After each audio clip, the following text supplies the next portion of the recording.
All right, welcome to another chapter of When the Night Comes Falling by Howard Blum. And now we're going to, this is section 2, chapter 9. I think I had previously actually titled these wrong. At some point we moved to section or part 2 of the book. And I think I left it in the titles as part 1. But we're on part 2, chapter 9. This one, again, these chapters don't have titles. So I'm kind of calling this on the thumbnail Ethan and Xana, because that's primarily what we're talking about, is building the story about Ethan and Xana for the most part. And so we're going to focus on, again, Howard Blum's setting things up. And I want to say once again, for the record, that this is a very, very biased book in which the victims, in my opinion, are being portrayed as beautiful, young, vibrant people with everything going for them, in contrast to Bryan Kohberger, the disturbed, psychologically disturbed former drug addict, and all these things. And so Howard Blum is really, in my opinion, really painting this scenario that these kids that died, the victims, of course, this is what we do in this country as a whole, as we victim celebrate. We treat them like they're saints and they couldn't have done anything wrong, and we make heroes out of them, and then villainize the bad guy again as being this horrendous monster.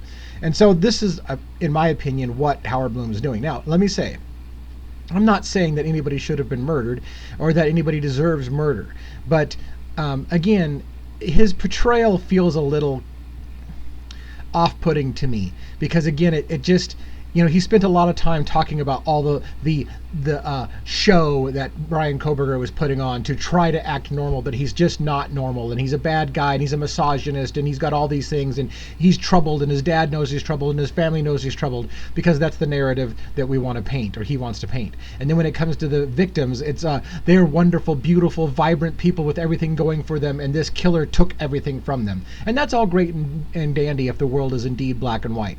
The world's not black and white, unfortunately, but for Howard Blum, the world's black and white, or at least his book's going to paint this as a black and white scenario. So keep that with a grain of salt. I'm going to counter that. That's what I'm going to do. I'm going to try to bring you a little bit back to reality, that people have flaws, people are not perfect, they are not saints, and just to give a little bit of an anti-correction to Howard Blum. And the main thing I also want to focus on is how narratives are spun. And again, I'm not saying Bryan Kohberger wasn't involved in the Idaho 4 murders, and I'm not saying that the victims deserved it. Let's make sure we're clear about that. But I want to also point out how the narrative gets spun. So earlier we were covering how Bryan Kohberger knew how to flay fish, and whenever I say that, I laugh at the way I say it. He knows how to flay fish, and he's a boxer, and he's a runner, he's athletic, so he could overpower all of these kids. And so that's what he focuses on. Howard Blum focuses on Bryan Kohberger, the boxer, the athlete, the making his body into a machine so he could kill better. Is Howard Blum's take on the athleticism of Bryan Kohberger. But then he gets to the athleticism of Xana and Ethan, and they're just wonderful athletes. It's the same thing. Now, the problem that you have, it's the same thing in the sense that all of them apparently are athletic in some perspective. But what I want to kind of put into your mind. Now, granted, we believe that the students were drunk that night, and the killer may not have been drunk that night. So I will give that to you with all upfrontness. The kids may have been drunk, the killer may not have been drunk, but they're apparently all athletic. He's going to point out just how athletic Xana Kernodle is, and what a fighter she is, and he's going to point out just how muscular and brawny and athletic Ethan Chapin is. And so it's funny that we will spend all this time talking about how Bryan Kohberger is this boxer and runner, and his body's a machine, and that's why he could kill everybody in such a short period of time. But we're going to brush aside that you yourself are also saying that Ethan Chapin is 6'4" and muscular and very athletic, and Xana is very athletic, and so if there's a fight, as we have been told that there is, that Xana put up one hell of a fight that night, and that Ethan may have, he had defensive wounds as well, which means that he was also fighting. Now you've got a bunch of athletes fighting each other. And again, the official narrative is this man overpowered everybody in a matter of moments because they were all drunk and asleep, and he came in and overpowered them. But again, what we're finding out as the story goes on and on and on is that they had defensive wounds, that there was evidence that they were fighting back. And if they're athletic, and all of these people are athletic, that takes time for athletic people to fight each other. Just put that in the back of your mind. Again, those who want to believe that Bryan Kohberger did it all by himself in about 10 minutes or whatever, that 16, if you want to ignore that he had to get out of the car and get back into the car, I think you got about a 16-minute window from 4:07. I feel like it's not 16, 13 minutes. From 4:07 when he is seen maybe parking the car to 4:20 when he leaves. That would be 13 minutes, right? So if you want to believe that he can overpower all of these kids in 13 minutes, and that's not counting for traveling into the house and up the stairs and all the other things that happen, and changing out of clothes before going back into his car. All of those things for you, if that all can happen in that 13-minute window. I put it at a lot less because you got travel time to and from the house. The point being is that now you got to factor in that the kids were all athletic, at least these were, and fought back, were awake and fighting back. So therefore you have, as I would call, the battle of athletes. But again, the narrative is all going to focus on what a temple Bryan Kohberger's body was and how he was a machine and could overpower and kill everybody. So let's just beat that to death. Let's get into it. It's not going to be that super long of a chapter, but it does have more in it than other chapters. I did 2 chapters in the amount of time it's going to do 1 chapter today. Here we go. Chapter 9.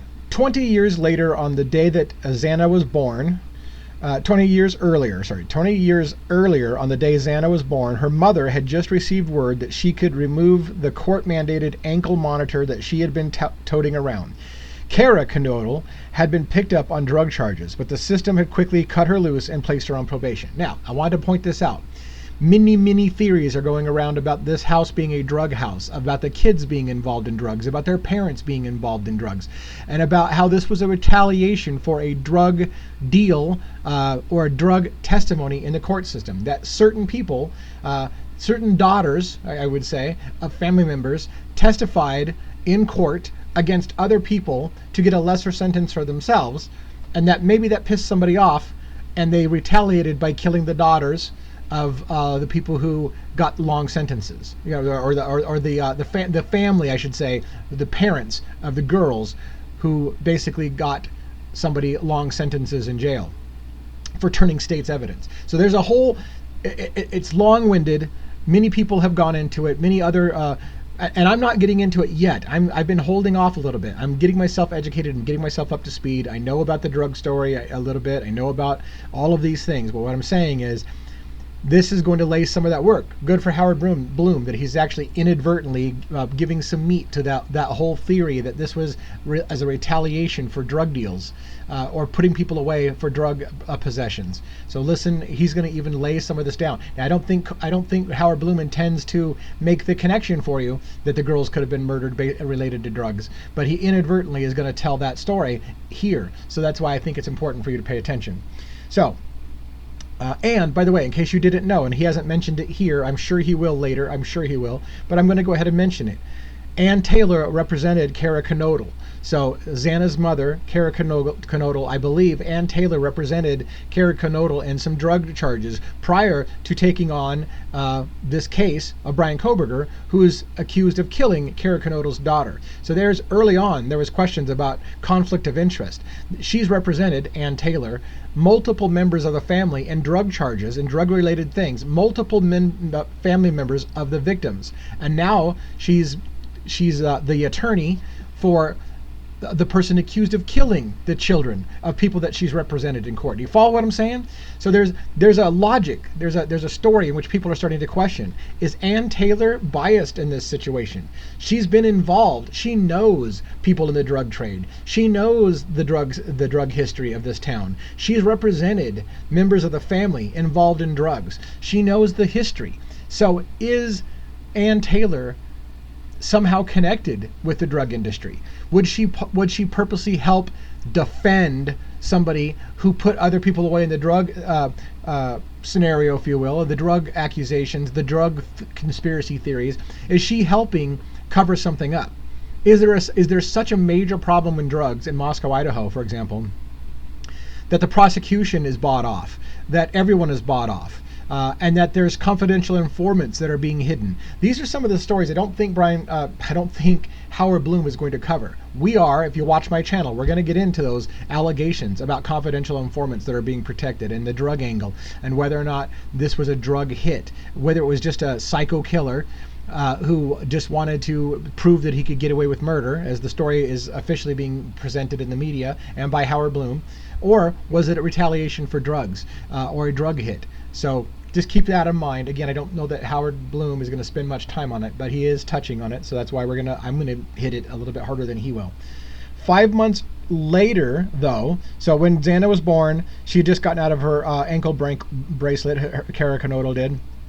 5 months later, though, Cara, the new mother, got nabbed again for drugs, and this time the authorities were not so forgiving. She had to serve time, and this would become the dismal recidivative pattern of her life, a morose story documented in the pages of a long rap sheet. In other words, the way that's universal translator is Cara Kernodle spent time in and out of drug charges, in and out of jail time during Xana's entire life. So here we go, setting up the Kernodle parents and her father had drug history, drug problems, even got the girls introduced to drugs at an early age. We'll see here shortly.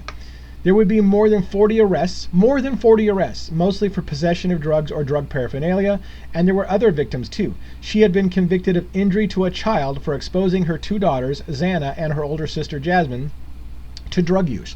So again, Jasmine and Xana, the sisters, their parents were into drugs, heavy, multiple, 40 different arrests, 40 different arrests for drug-related possession charges and such. The family was heavy into drugs. I'm hitting this hard because there's a major conspiracy out there that we haven't talked about, at least I haven't spent a lot of time on, but there are plenty of people, true crime theorists, who really believe that this is all a drug hit, a drug deal gone wrong, and it's a drug hit or enforcers that, and again, some people will say Bryan Kohberger was an enforcer for the drug industry and was taking out the kids because of the drug thing. So again, we're looking for motive.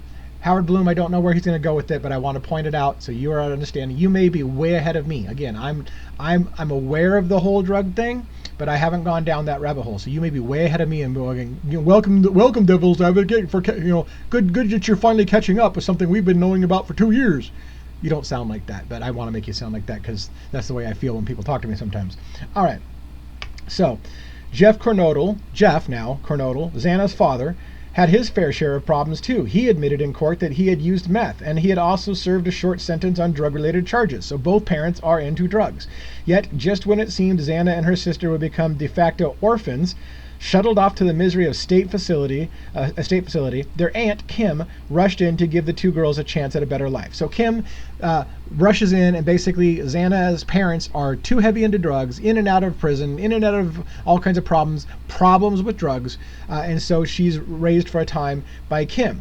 Kim's own children were grown. Her cozy timber home in Post Falls, Idaho, nestled in the towering tree line that climbed up the Coeur d'Alene Mountains, might just as well come out of a fairy tale. Under Kim's steady, benevolent hand, the two young girls got to be two young girls. What? The two young girls got to be two young girls. He probably meant it to be that way. Maybe he meant to be two young women. I don't know. But the point being is, again, the focus that I want you to focus on is the family has drug issues. They were represented, the family, if you will, the parents of Xana, by Ann Taylor, who now is representing a person who's alleged to have killed the daughters of these people involved in drugs. So that's important for you to keep in the back of your mind watching this channel, because we will be covering that more and more as the time goes by. And then I got this kind of note. This I just thought was funny. It's in red because I wanted to remind you this is just personal. It has nothing to do with the murders. It has nothing to do with the story. It's a personal story about me. This is says, and Xana got to indulge a playful, mischievous streak. As a 4-year-old, she, for example, came upon a can of Crisco in the kitchen and decided to lather the thick white paste all over her body as if it were lotion, and then paint the bathroom walls with it too, for good measure. That same story has been told about my life. I apparently got into a jar of Vaseline when I was a child, about the same age, and smeared it all over myself and all over the walls. So I just thought it was funny. When I saw it, I was like, that's me. Like, I did that same exact thing. Anyways, that's just aside. Then, after a happy 2 years living under Aunt Kim's protective wing, things got even better for Xana. Her father turned it all around. Jeff got a job in construction, put in backbreaking hours, and soon was able to give the girls a home. And reunited with their father, they flourished. So, Jeff kicked the drug problem. Cara, not so much. They started to flourish under their father. Xana grew up to be a teen. Now, this is where I think it's a little bit weird. It almost feels like he's got an obsession for how beautiful these girls are. And maybe America does too. I don't know. But it almost felt a little creepy. So I'm probably going to read it in a way that sounds super biased. So I apologize up front. Xana grew up to be a teenage beauty. She had large, soulful brown eyes, long brunette hair, a soft mocha hue to her skin, and a gymnast's lithe body. See, I told you I was going to do that. Starting in elementary and then all the way through junior high, she had spent her afternoons after school at the Flip-Flop Gymnastics Academy. She's an athlete. Most weekends, she traveled to tournaments around the state. The little girl in blue and white leotards, her pigtails of hair tied with bows, and time after time a necklace of medals hanging from her neck by the end of the competition. All right, great, fantastic. He really likes to describe how beautiful these girls were, because again, it's part of the victim worship, right? They're heroes, they're beautiful, they're vivacious, they're athletes, and they're beautiful, and they have everything going for them. And this bastard came and took everything from them because he's just a demented, twisted psycho killer. That's just the way to make that story more palpable for the audience. And it's great and dandy, but again, it's a little bit, I don't know, it's a little cringy to me. At Post Falls High, Xana was one of the cool girls, part of the crowd that always had something to do on Saturday night. They got asked to all the dances. When there was a party, she'd be the one with the half shirt and shorts, nails painted red, looking not just good, but in control. He really likes her. Anyways, and again, the point being, by the way, is just that these girls were party girls. That's another important thing. These girls were all party girls. They loved to drink. They loved to maybe do more than drink. I don't know. But they loved to drink. They loved to party. They loved to be the center of attention. They loved to dress skimpily, half shirts and shorts. They liked to be seen, center of attention. Okay? Again, what it's worth, it is what it is. Put Xana and then it says, and put Xana on the volleyball court and you'd see the edge too. She was always the one jumping high to intercept the ball in midair and then with a wallop spike it hard over the net. In high school, she lettered in track and soccer, as well as in volleyball. And no matter what the sport, Xana played to win. She hated losing, one of her teammates would remember. And I want to point out again, Howard Blum and others want to focus so much on the fact that Bryan Kohberger lost weight by boxing at a gym and by running. And he lost 100 pounds. And that means he was chiseling his body to be basically a temple of destruction.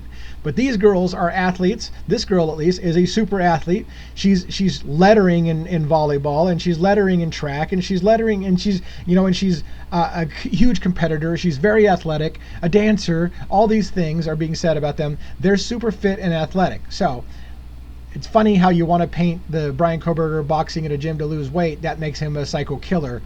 But these people are athletic too. So when there's a fight going on, it's athletic people fighting athletic people. But apparently Bryan Kohberger overpowered them all. Now granted, maybe they were hammered. I get it. I just want to soften the narrative a bit. It's not like these were all weak, soft people and Bryan Kohberger was the chiseled veteran who boxed and flayed fish. And they had no chance against him. When the summer was over, she headed off to the University of Moscow. She had her heart set on Pi Phi, as and I'm not from the Greek thing, but I believe, Pi Phi, and of course she got in. By the way, I want to mention this. This is one of the things that he doesn't say in this book. He mentions that she's from, Post Falls. And he kind of doesn't put much of an emphasis on them all being together in Coeur d'Alene. Kaylee and Jack DeCoeur, her boyfriend, were from Coeur d'Alene. And Xana and Maddie was from Coeur d'Alene. And Xana, while from Post Falls, They did mention the Coeur d'Alene Mountains, and she spent time in Coeur d'Alene with those girls. He makes it almost sound like they just met in Moscow, Idaho, and they didn't know each other. I'm not sure that's the case. I find it interesting that Howard Blum really makes it sound like they met at Moscow, Idaho, but I feel like Xana was part of that circle, and I've uncovered that in documents before. So I just want to kind of put that out there. Maybe I'm wrong. Maybe they did just meet at Moscow, Idaho, but I just don't think so. In fact, again, to this day, there is a memorial to Xana, Maddie, and Kaylee in Coeur d'Alene. So Xana was associated with Coeur d'Alene somehow. It's not like, how do you do that if she didn't also hang out in Coeur d'Alene? I believe she did hang out in Coeur d'Alene, but he doesn't make that connection. He seems to be like, hey, they met at the sorority at Moscow, Idaho. By the end of the sophomore year, when the three of the sorority sisters approached Xana with the idea, so at end of sophomore year, 3 of her sorority sisters approached Xana with the idea of moving into the King Road house. This would probably be Maddie and Kaylee and whoever. And so she was immediately game, it said. This desire for a life change had been building up for the past year, to her complete surprise, as well as the delight of her father and sister, who were beginning to fear that it would never happen. Xana had fallen in love. So now we're going to start introducing Ethan Chapin, who also is going to be a super athlete, tall, muscular, fit, athletic guy. But again, there's no fight amongst athletes. It's this one chiseled guy who boxes at a gym who can overpower everybody. But let's talk about Ethan's athleticism. Ethan Chapin's mother and father had been cut from a different mold entirely. His family was successful. They weren't the drug users and all that stuff like that. They had also interest in Pacific Belting Supply Company on Mount Vernon, Washington. I put that in red because I spent time in Mount Vernon, Washington as well. So it's a personal connection. I know Mount Vernon, Washington. I worked in Mount Vernon, Washington for a while. So I just thought it was interesting to put it in red to tell you a little bit again about me and how it connected there. The Chapins had a big house in town. This is in I believe in Mount Vernon. The Chapins had a big house in town, as well as kept an acre of land, and they also had a getaway home hewn from timber logs in northern Idaho, just 30 miles from the Canadian border, at the pristine Priest Lake. So they got nice places, and they got money. Ethan came first, followed by his brother Hunter. We know some things about Hunter from the 911 call and the discovery of Ethan's body on the day of the murders. So Hunter found his brother at that crime scene. But we'll set that aside for now. I'm sure it's going to come up, or maybe it won't come up. It will come up on my channel, but anyways, put it aside for now. Ethan was always the star, no matter what the game. Ethan, who was a sophomore, was a towering 6'4", his brother an inch shorter. He had been a Skagit County all-star year after year. Broad shoulder, hulking. Ethan was, to his friends would tease, a gentle giant. So he's a big kid. He's an athletic kid. He's a all-star. And again, the story is he was fighting back against the killer in the house that night. So now you have an athletic, lettering, multi-sport female, an all-star, 6'4", muscular kid, and they're fighting back, but it all happens in a matter of moments. I don't see that playing out. I know you're going to add alcohol into it and say, well, they were drunk and sleepy, and so therefore they weren't really that well at fighting back. But I just want to say, if you're going to keep insisting that Bryan Kohberger boxed to lose weight and that makes him a chiseled, instrument of destruction, but these other athletes, you're going to kind of gloss over that they're athletes and there was a fight, that would have taken time, in my opinion. Ethan was the life of every party, and that's how he wanted it to be. But by the time Ethan, along with his brother and sister, had arrived at the University of Idaho in August 2021 for their freshman year, the gentle giant had grown into a handsome young man with a mop of thick dark hair, a wide, thoughtful forehead, sleepy brown eyes, and a sly hipster's mustache. Because again, we have to victim hero. We have to make them into heroes and make them super studs. And then of course then contrast that by how awkward and socially difficult the killer is, and how they can't get along, and he's the outcast. These are the super people. They're beautiful and sharp and funny and popular, and the other kid's this loser who just wants to kill them all because they've got what he doesn't have. This is the narrative we're trying to paint. In his happy-go-lucky, ready-to-party way, Ethan was the fraternity guy before he had ever signed on. But once at the university, he rushed, along with his brother Hunter, Sigma Chi, and his sister Maisie had joined the stately, rather decorous Kappa Alpha Theta Society. So they're all Greeks. They're all into the Greek society, and that was Ethan as well, and Xana as well. The frat had a reputation, that this is the frat that Ethan's going to, had a reputation for throwing bustling parties on Saturday nights, and Ethan, true to his convivial nature, was always the light-hearted giant holding center stage on the dance floor. We believe, most of us believe, Ethan and Xana were at one of these frat parties the night before they came home and were murdered in the house on 1122 King Road. It was at one of these frat parties gatherings that, towards the end of their freshman year, Xana and Ethan met, and like many romances, it started as a friendship. They were two young, good-looking kids, and they were cautiously taking their time to know one another. Nevertheless, by their sophomore year, they had become, without much drama, a couple. Then on a warm spring day, they'd go out golfing. He's talking about, Ethan's penchant for drinking and partying. On a warm spring day, they'd go out golfing with friends on the university course, and Ethan would open his bag to reveal that he had left his clubs back at the frat house, and instead had stocked his bag with 6 packs of Bud Light Lime, his drink of choice. So he wasn't really that interested in golfing. He's interested in partying all the time, drinking all the time. They were big partiers. That's all they did, is drink, drink, drink, party, party, party, because they're popular and cool kids. Now, I just wanted to put this in red. Red usually means it has to do with something with my family, and I was trying to remember what this is. There's one, oh no, this is not even my family. I just put it in red because it was, I don't know, it was a different thing. This is how he ends the chapter. We're almost done. This is how he ends the chapter. It was like, this is just a poetic moment. It means nothing to the story. It's a poetic moment. There was one photo that Xana was her favorites of Ethan. She kept it in a drawer in her room in the King Road residence. It was a shot of Ethan standing tall in a bright field of tulips. That's very popular. The Tulip Festival up by Skagit Valley, up by Mount Vernon. That's a thing every single year, big, huge tulip festival. So we've got a picture. She likes this picture of Ethan in the tulips.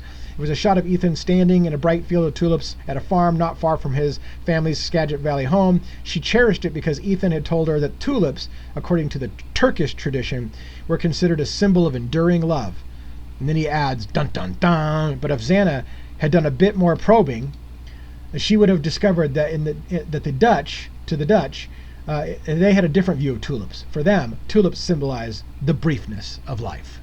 Dun dun dun. So, anyways, it's not a bad writing. I mean, this chapter is not bad writing, but again, it's a little bit. It comes off a little bit to me. That's why I'm being a little bit flippant with it myself. I'm trying to do my own counter, and I'm letting you know I'm doing it to the victim worship, right? Which is that they're all just vibrant, young, beautiful people, and this socially awkward killer who boxed and made his body a temple of fitness, overpowered them all in a matter of like 8 minutes on 2 different floors by himself, and that's the story we're going to go with. So leave those things in the back of your mind. Family has a drug history. At least we know Xana's family has a drug history, both mother and father. 40 arrests, over 40 arrests. I think it was over 40 arrests, they said. And there is a drug element. Many people believe that there's a drug element in the conspiracy theories, that the family had turned, that maybe Cara had turned against someone, testified against somebody in exchange for lesser time for herself, put somebody away for a longer period of time, and that was a retaliation to take out Xana and others, because there's another family member, or another victim, I should say, his family, who's involved in drugs in this similar scenario. So the question you have to ask yourself, and the question everybody has to ask themselves for a reasonable doubt, is was there somebody else with motive to kill these people, right? We already know Jack DeCoeur lost the love of his life 3 weeks before when Kaylee broke up with him and ended it and was saying, our relationship's over, I'm moving to Texas, I'm leaving, I'm taking your dog. Those kind of things basically were happening. Jack DeCoeur's love of his life had broke it off with him. He would be an obvious person who had the kind of reason and motive to kill the love of his life who was leaving him and was never coming back. What happened that night? We know that Jack DeCoeur was out with Kaylee at the bar. They were seen together on camera at the food truck just shortly before she was murdered. The girls were desperately trying to call Jack DeCoeur. Something happened that night. I think that Jack DeCoeur may have seen something, may have been upset, may have threatened Kaylee. They're trying to get a hold of him to smooth things over, and then an hour or so later, everyone in the house was murdered, essentially, except for 2 people. So Jack DeCoeur, what was going on that night? The authorities will tell you Jack DeCoeur was hammered that night and couldn't have physically done it. But Did he have motive? Yes. Did somebody in the drug trade have motive because somebody was put away by at least 2 of the victims in that house whose parents testified against other people and put people away? Yes. Did Bryan Kohberger have motive? As far as we know, Bryan Kohberger knew none of the girls. None of the girls. The motive that we are trying to set in the media is that Bryan Kohberger was obsessed with serial killers because he studied under a professor during his criminology classes that was a BTK, the big serial killer, and that he was obsessed, and so he taught himself to get away with murder, and then maybe as a doctoral thesis proved that he could kill 4 people for no reason whatsoever and get away with it because he's obsessed about serial killers. Okay, that could be a motive, but there's other motives here, so just keep that in the back of your mind as we move forward.